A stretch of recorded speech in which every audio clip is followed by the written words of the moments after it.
जय श्री कृष्ण। श्रीमद् भागवत महापुराण दसम स्कंद पूर्वार्थ अध्याय 36 અરિષ્ટાસુરનો વધ અને શ્રીકૃષ્ણ બલદેવને લાવવા કંસની અક્રૂરને આજ્ઞા। શ્રી સુખદેવજી બોલ્યા, હે રાજન, પછી અરિષ્ટ નામનો અસુર બળદનું રૂપ લઈ વ્રજમાં આવ્યો।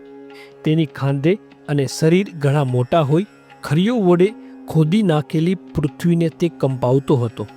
વળી તે અસુર ઘણી તીક્ષ્ણ ગર્જના કરતો, પગ વડે પૃથ્વીને ખોદી નાખતો, પૂંછડું ઊંચું કરી શિંગડાની અણીઓ વડે કિનારા ઉખાડી નાખતો, વચ્ચે વચ્ચે થોડા થોડા છાણના પોદળા કરતો, મૂતરતો અને નેત્રોને સ્થિર કરતો હતો।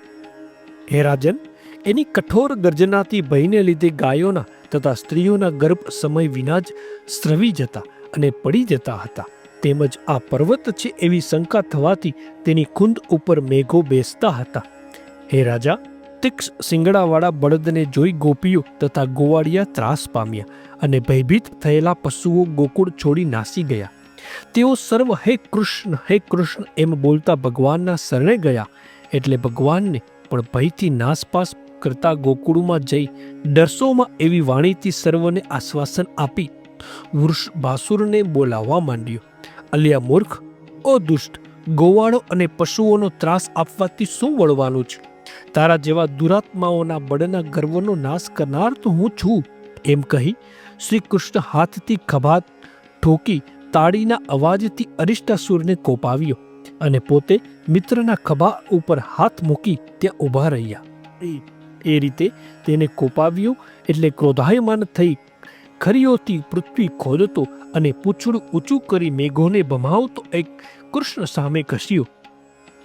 લોહી જેવા લાલ નેત્રો શબ્દ કરી શિંગડાની અણીઓ આગળ કરી શ્રી કૃષ્ણને કટાક્ષથી જોઈ ઇન્દ્ર મૂકેલા વ્રજની પેટે તે અત્યંત વેગથી દોડ્યો।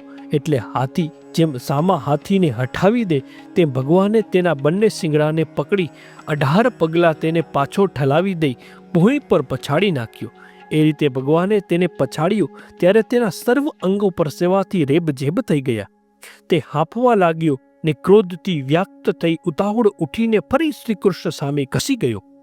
ભગવાન શ્રી કૃષ્ણ ફરી ઘસી આવેલા તે દૈત્યના શિંગડા પકડી તેને પૃથ્વી પર પછાડ્યો અને પગથી દબાવી ભીના કપડાની પેઠે નીચોવ્યો।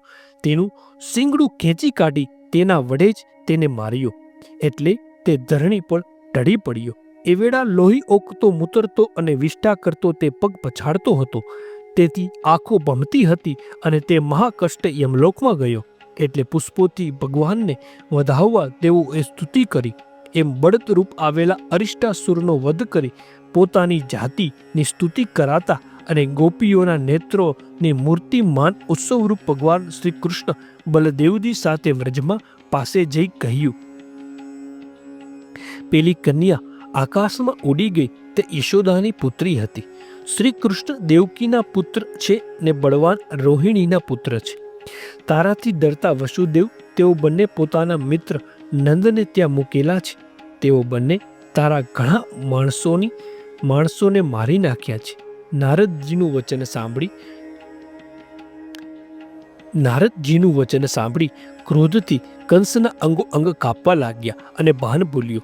તેણે વસુદેવને મારવાની ઈચ્છાથી તીક્ષ્ણ તલવાર હાથમાં લીધી, પણ હમણાં વસુદેવને મારીશ તો તેના પુત્રો નાસી જશે, આવી ગુપ્ત સલાહ આપીને તેને અટકાવ્યો।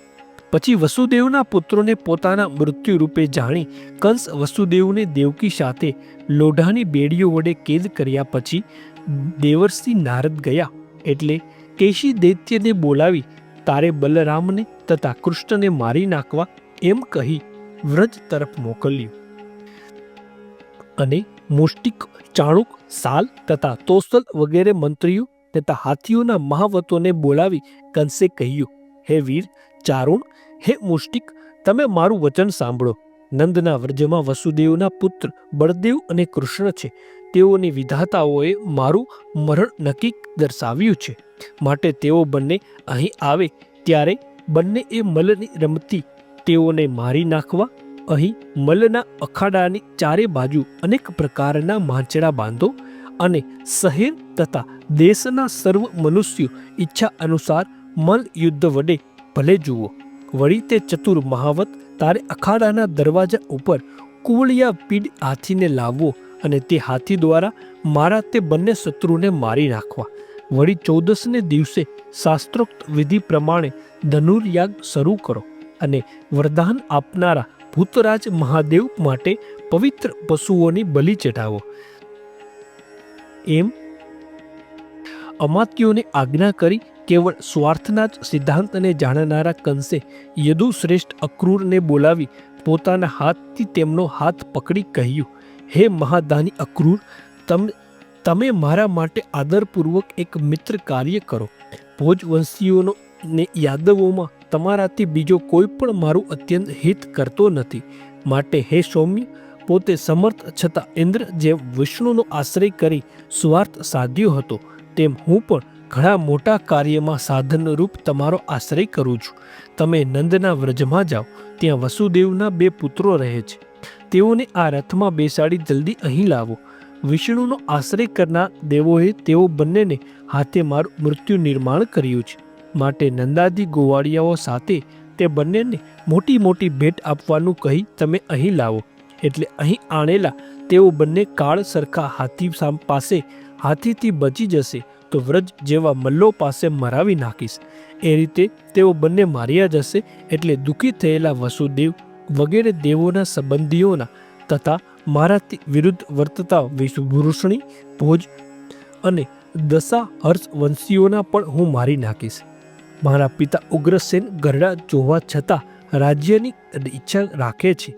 તેમને તેમના ભાઈ દેવકનો તથા બીજા મારા શત્રુઓને પણ હું નાશ કરીશ. પછી હે મિત્ર, આ પૃથ્વી નિષ્કંટક થશે. વળી મારા સસરા જરાસંધ, પ્રિય મિત્ર દ્વિવિધ વાનર તેમજ સંબકારસુર, નરકાસુર અને બાણાસુર મારા ઉપર જ સ્નેહ કર્યો છે. તેથી તેઓ દ્વારા દેવોના પક્ષ કરનારા રાજાઓનો નાશ કરી હું પૃથ્વી ભોગવીશ.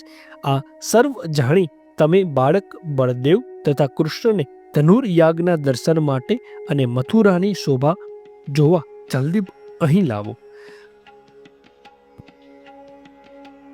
અક્રૂર બોલ્યો, હે રાજન, મરણને ટાળવું એ તમારો વિચાર સારો છે, પરંતુ કોઈ કાર્યની સિદ્ધિ કે અસિદ્ધિમાં મનુષ્ય સમભાવ રાખવો.